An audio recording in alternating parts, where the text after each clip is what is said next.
प्रशांत कोरटकर यांनीच इंद्रजित सावंत यांना धमकी दिल्याची माहिती सध्या समोर आली आहे। कोरटकर यांनी स्वतःच्या फोनवरून जीवे मारण्याची धमकी दिल्याची माहिती मिळते आहे। पोलिसांनी काढलेल्या सीडीआर मधून ही माहिती उघडकीस आली।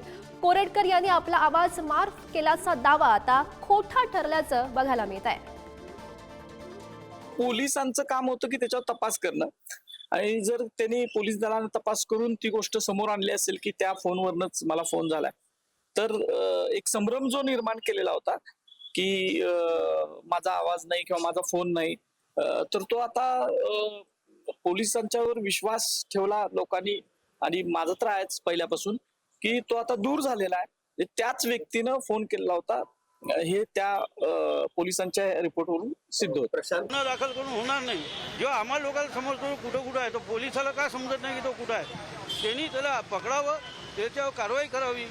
जर FIR कोल्हापूरला झालं त्याला पकडून कोल्हापूरच्या पोलिसांच्या अधीन करणं हे आमच्या इथल्या पोलिसांचं काम आहे। पण या लवकरात लवकर अरेस्ट नाही झाला तर हा एक तीव्र आणि उग्र मोर्चा, हा धडक मोर्चा हा मोठ्या प्रमाणात होईल। जे ही लोक छत्रपती शिवाजी महाराज, गुरु गोविंद सिंहजी महाराज, राणा प्रतापजी महाराज, छत्रपती संभाजी महाराज, पुण्यश्लोक माता अहिल्यादेवी होळकर, हे जे आपले महापुरुष आणि श्रद्धास्थान आहे त्यांचा अपमान करत असतील आणि ते जर सिद्ध होत असेल की यांना अपमान केलेला आहे, तर त्याची मुंडकी छाटून अशा लोकांची कालिका परमेश्वरीच्या गळ्यात मुंडमाळा घातली पाहिजे, भवानीच्या गळ्यात। हेच हिंदूंनी केलं पाहिजे। हिंसयती दुष्ट तथा दुर्गुणानाम सह हिंदू। समाजातील दुष्टांची आणि स्वतःच्या हृदयातील दुर्गुणांची जे लोक हिंसा करतात ते हिंदू आहेत। हिंदूंचं हे आद्य कर्तव्य आहे दुष्टांचा संहार करणं।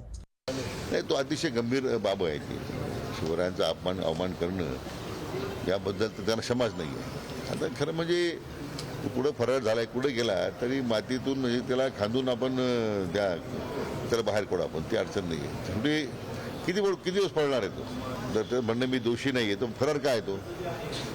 पोलिसांच्या संरक्षण त्यांनी समर्पण केलं पाहिजे। ज्या अर्थी त्यांनी हे सगळा गंभीर गुन्हा केलेला आहे म्हणून तो फरार आहे।